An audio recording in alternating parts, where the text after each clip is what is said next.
1914, but it doesn't become the official national anthem of America until 1931. Lift Every Voice and Sing also started as a poem. One brother wrote the poem, and the other brother wrote the music, and it became the national anthem.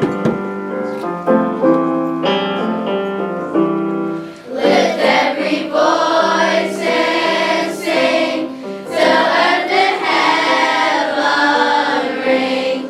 Ring with the harmonies of liberty. I would like to take a moment to acknowledge the remarkable life of Reverend Jesse Jackson. Reverend Jesse Jackson was a monumental figure in American history, carrying the torch of the civil rights movement after the death of Dr. Martin Luther King Jr. He dedicated his life to fighting for justice, equality, and peace, leaving an indelible mark on our nation and the world.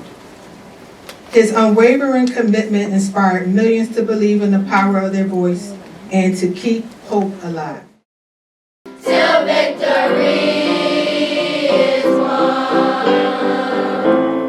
Let us march on till victory is won.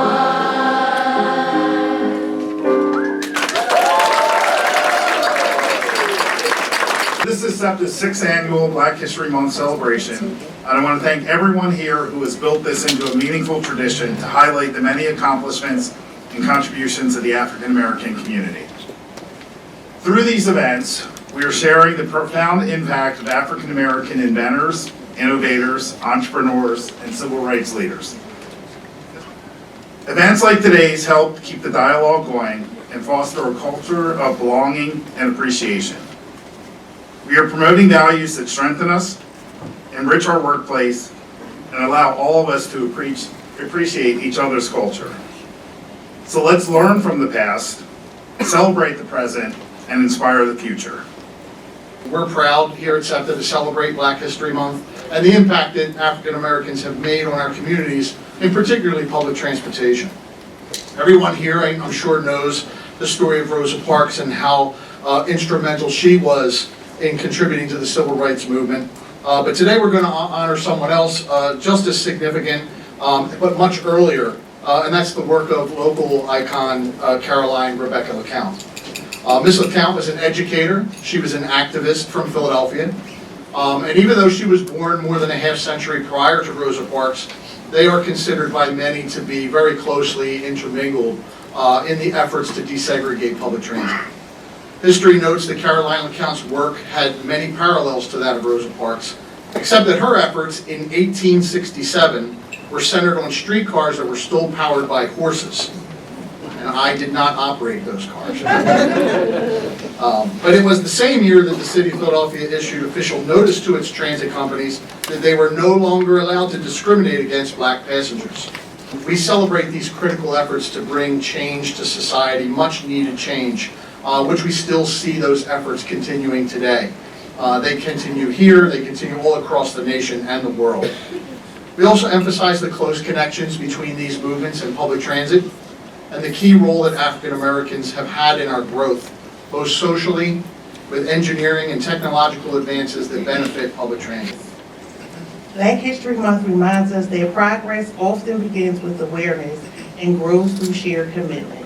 As we reflect over the past 100 years of recognition and the 50 years of this national holiday, we also look ahead committed to learning, improving, and supporting one another. Together, we honor history not only by remembering it, but by working towards building a workplace culture that reflects its lessons of belonging. As we reflect on enduring legacy of leaders who dedicated their lives to service and unity, including the Reverend Jesse Jackson, we are reminded of the power of compassion and shared responsibility. He once said, "Never look down on anybody unless you're helping them up." That sentiment speaks directly to who we strive to be, an organization that lifts, supports, and respects one another. May we continue building a culture where belonging is not just an idea, but an everyday practice. Your voice matters. Think about that. Throughout history, individuals have taken advantage of this simple phrase and used it for the greater good. Carolyn LeCount is one such individual. In the 1860s, Philadelphia streetcars refused equal service for black riders. Finding an area where they could make their voice matter, Carolyn and Octavius worked together to stop the segregation. Carolyn organized an act of civil disobedience. She organized a group of women to challenge these unjust laws, and they boarded streetcars. Around the same time, Octavius Cato advocated in the legislative level to challenge desegregation laws. In March 1867, it became illegal to segregate streetcars throughout Pennsylvania. Carolyn made her voice matter as an educator and a civil rights activist. And the city of Philadelphia also recognized Carolyn. In December of 2024, Mayor Sherelle Parker participated in the renaming of Taney Street to LeCount Street. It has been suggested that Carolyn LeCount was the Rosa Parks of her time. However, since Carolyn came before Rosa, I like to think that Rosa Parks was the Carolyn LeCount of her time.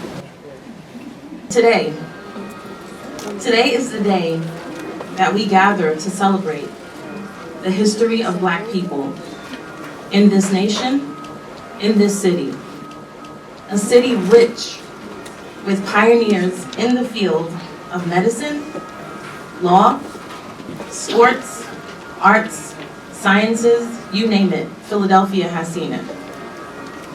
We come together today to bring definition to the significance of our collective experience, to bring context to how we've come far, knowing we have a lot further to go. We have not arrived yet.